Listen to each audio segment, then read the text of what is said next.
The National Electrical Code, or NEC, does mandate specific installation types for service entrance conductors, regardless of installation method, such as conduit or direct burial. Article 230.40b in the NEC addresses this requirement directly. Specifically, 230.40b emphasizes installation requirements for service entrance conductors. Service entrance conductors must have an insulation rating of at least 600 volts. These conductors should also be suitable for use in wet locations.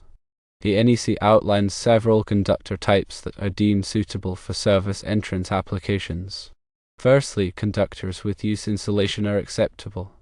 Secondly, conductors with SC insulation are also permitted.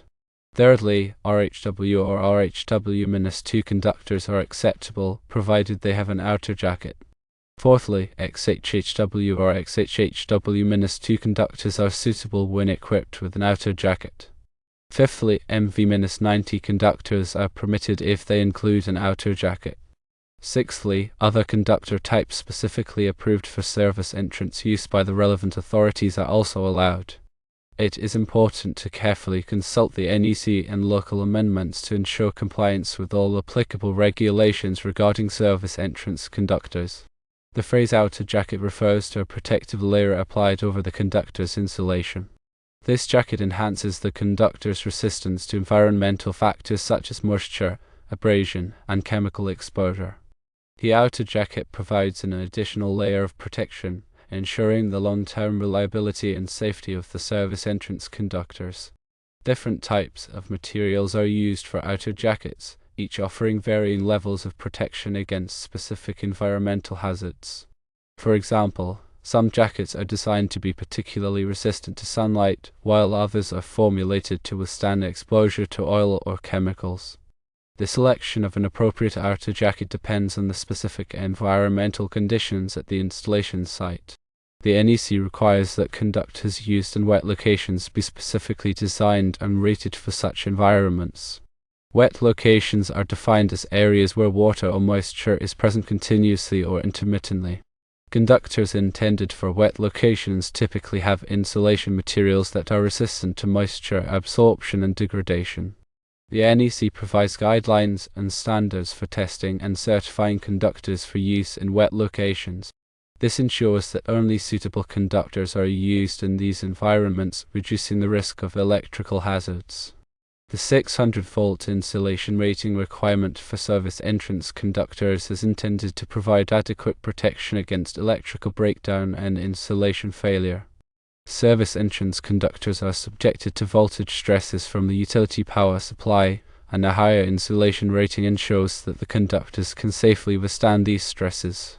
The 600-volt rating is a minimum requirement, and in some cases, conductors with higher insulation ratings may be required depending on the specific installation conditions. For example, if the service entrance conductors are exposed to particularly high voltage surges or transients, conductors with a higher insulation rating may be necessary to provide adequate protection. In addition to the insulation type and voltage rating, the NEC also specifies requirements for the ampacity of service entrance conductors.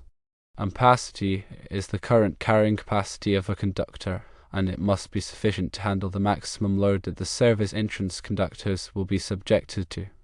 The NEC provides tables and guidelines for determining the appropriate ampacity of service entrance conductors based on the size of the service, the type of load being served, and the installation conditions. It is essential to carefully calculate the load requirements and select service entrance conductors with an adequate ampacity rating to prevent overheating and potential fire hazards. Furthermore, the NEC addresses the physical protection of service entrance conductors. The code requires that service entrance conductors be protected from physical damage such as abrasion, impact, or crushing. This protection can be provided through the use of conduit, raceways, or other approved methods. The type of physical protection required depends on the specific installation conditions and the potential for physical damage. For example, service entrance conductors installed underground may require additional protection from rocks and other debris. The NEC also addresses the grounding and bonding of service entrance conductors. Grounding and bonding are essential for providing a safe path for fault current to return to the source, which helps to prevent electrical shock hazards.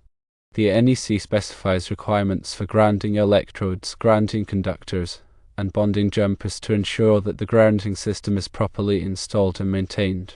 The size and type of grounding conductors and bonding jumpers depend on the size of the service entrance conductors and the type of grounding system being used.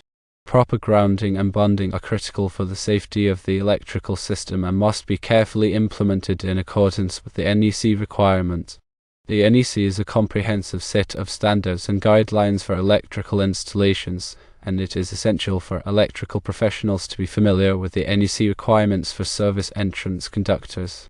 Failure to comply with the NEC can result in unsafe installations, electrical hazards, and potential liability. Electrical inspectors enforce the NEC and have the authority to require corrections to any installations that do not meet the code requirements. Therefore, it is crucial to stay up to date on the latest NEC revisions and interpretations and to follow the code requirements carefully when installing service entrance conductors. In summary, the NEC mandates specific insulation types for service entrance conductors, as outlined in Article 230.40b. Acceptable insulation types include UC, RHW or RHW-2 with an outer jacket, XHHW or XHHW-2 with an outer jacket, and MV-90 with an outer jacket, as well as other conductor types specifically approved for service entrance use.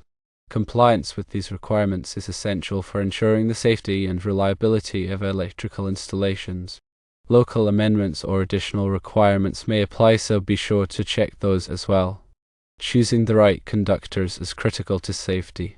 It's not just about meeting the minimum requirements of the NEC, but also about ensuring the longevity and reliability of the electrical system. Factors such as the environmental conditions, the type of load being served, and the potential for future expansion should all be considered when selecting service entrance conductors. Oversizing conductors can provide additional capacity for future loads, reduce voltage drop, and improve the overall efficiency of the electrical system. Proper installation techniques are also essential for ensuring the safety and reliability of service entrance conductors. Conductors should be installed in accordance with the manufacturer's instructions and the NEC requirements. This includes proper termination techniques, support methods, and protection from physical damage. Conductors should be inspected regularly to ensure that they are in good condition and that there are no signs of damage or deterioration. Any damaged or deteriorated conductors should be replaced promptly to prevent electrical hazards. In addition to the NEC requirements, there may be local codes or regulations that apply to service entrance conductors. These local codes may be more stringent than the NEC requirements, and it is important to be aware of and comply with all applicable codes. Local electrical inspectors can provide guidance on local code requirements and can answer any questions about the installation of service entrance conductors. Continuing education is essential for electrical professionals to stay up to date on the latest NEC revisions and interpretations. The NEC is updated every 3 years, and there are often changes to the requirements for service entrance conductors. Continuing education courses can provide electrical professionals with the knowledge and skills they need to comply with the latest NEC requirements and to ensure the safety and reliability of electrical installations. Finally, remember that electrical work can be dangerous, and it is important to take all necessary precautions to protect yourself from electrical hazards. This includes wearing appropriate personal protective equipment such as gloves and safety glasses, and following safe work practices. If you are not comfortable working with electricity, it is best to hire a qualified electrical contractor to perform the work. Understanding the NEC requirements for service entrance conductors is crucial for all electrical professionals.